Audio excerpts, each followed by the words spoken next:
এটা হচ্ছে আদেশ, অনুরোধ, উপদেশ বোঝাবে ইম্পারেটিভ সেন্টেন্স। ঠিক আছে, যে বাক্যটি আদেশ করা বোঝাবে, যে বাক্যে অনুরোধ বোঝাবে, যে বাক্যে উপদেশ দেওয়া বোঝাবে, সেই ধরনের বাক্যগুলো হচ্ছে imperative sentence.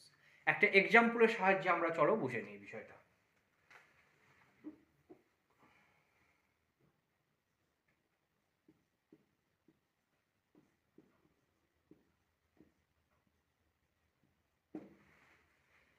Open the door, এর মানে হচ্ছে দরজাটি খোলো।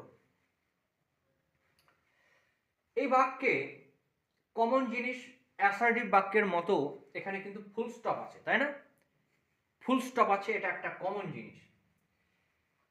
কিন্তু এখানে একটা জিনিস আছে, সেটা হচ্ছে বাক্যের সাবজেক্টটাকে আমরা দেখতে পাচ্ছি না এখানে, তাই তো? বাক্যে কিন্তু সাবজেক্টটা দেখা যাচ্ছে না, এটা উজ্জ্ব আছে। ঠিক আছে, সাবজেক্টটা উজ্জ্ব আছে। তাহলে বাক্যটা শুরু হচ্ছে কি দিয়ে? ভার্ব দিয়ে। এটা হচ্ছে প্রিন্সিপাল ভার্ব। ঠিক আছে, আর তারপরে শেষে অবজেক্ট এবং ফুল স্টপ। তাহলে কি হলো? বাক্যটা ভার্ব দিয়ে শুরু হলো, তারপরে অবজেক্ট, তারপরে ফুল স্টপ। কিন্তু এখানে কি থাকলো না? সাবজেক্টটা আমরা এই বাক্যে দেখতে পাচ্ছি না। ঠিক আছে, তাহলে এটা হচ্ছে ইম্পারেটিভ সেন্টেন্স। তাছাড়া দেখো, ওপেন দ্য ডোর, দরজাটি খোলো, এখানে আদেশ করা বোঝাচ্ছে। ঠিক আছে, অথবা অনুরোধ করা বোঝাচ্ছে। ইউ আর রিকোয়েস্টেড, যদি রিকোয়েস্টেড টু মানে প্লিজ ব্যবহার করা হয়, বললো যে প্লিজ ওপেন দ্য ডোর। ঠিক আছে, প্লিজ ওপেন দ্য ডোর, তার মানে কি? সেখানে রিকোয়েস্ট করা বোঝাচ্ছে, অবভিয়াসলি বোঝাই যাচ্ছে সেটা। কিন্তু এখানে যেহেতু প্লিজ নেই, সেহেতু এটা আদেশ করাও বোঝাতে পারে।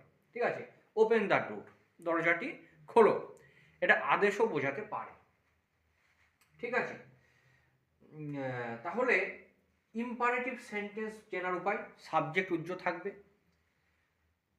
প্রিন্সিপাল ভার্ব দিয়ে শুরু হবে, আর অবজেক্টটা থাকবে তারপরে, আর তারপরে ফুল স্টপ। বোঝা গেল?